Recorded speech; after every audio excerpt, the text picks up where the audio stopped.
When a parallel plate capacitor is connected to a 50 volt battery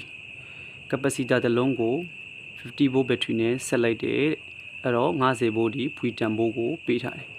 each plate receive a charge or magnitude 0.02 coulomb plate ပြတစ်ခုစီမှာရှိတဲ့ချက်ပမာဏဒီ 0.02 coulomb ဖြစ်တယ်အဲ့တော့ချက်ပမာဏဖြစ်တဲ့အတွက်ချက်ဆိုတာကတန်ဖိုးပေးထားအောင်ဆိုတော့ဂျူတန်ဖိုးကိုပေးထားတယ်find its capacitance လက်တူတတိကိုမေးတယ်စီတန်ဖိုးကိုမေးတယ်နော်အဲ့တော့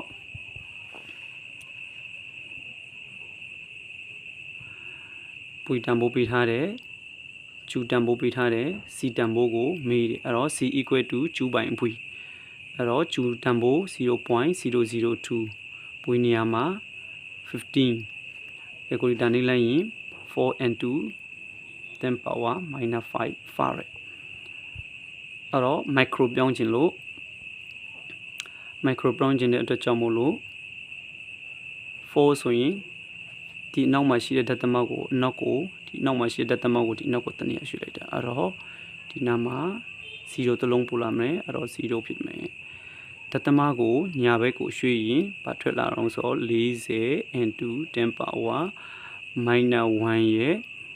into 10 power minus 5အဲ့တော့40 into 10 power minus 6ဖြစ်တော့မယ်အဲ့တော့10နဲ့10 power minus 6နေရာမှာ micro ကိုထည့်ပြလိုက်ပြီးရင်နောက်မေးခွန်းတစ်ခုကဘာပြောထားလဲဆိုတော့ the capacitor is connected to a 100 volt battery နော် capacitor ကို50 volt ကနေ100 volt ကိုပြောင်းပြီးတော့မှချိတ်လိုက်မယ်ဆိုရင်တဲ့ does the capacitance change စီတန်ဖိုးတွေပြောင်းလဲမှုရှိလားတဲ့ capacitance ပြောင်းလဲမှုရှိလား does the charge still remain the same ချက်ပမာဏဒီချက်တွေဒီမူလပမာဏအတိုင်းပဲရှိနေမှာလားတဲ့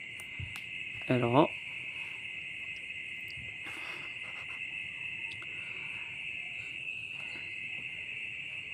ဂျူ equal to c ဘွေဆိုတဲ့ပုံလေးနည်းအရာဘာဖြစ်တာလဲဆိုတော့ဂျူနဲ့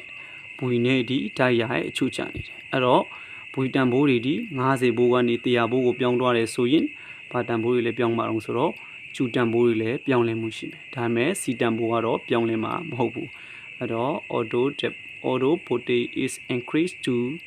100 volt 100ဘိုးကိုပြောင်းသွားမယ်ဆိုရင် the capacitance does not change စီတန်ဖိုးကတော့ပြောင်းလဲမှာမဟုတ်ဘူးဒါပေမဲ့ the charge will change ဂျူတန်ဖိုးတွေကတော့ပြောင်းလဲမှုရှိပါမယ်ဆိုပြီးဖြည့်ပေးလိုက်ရင်ရပါပြီ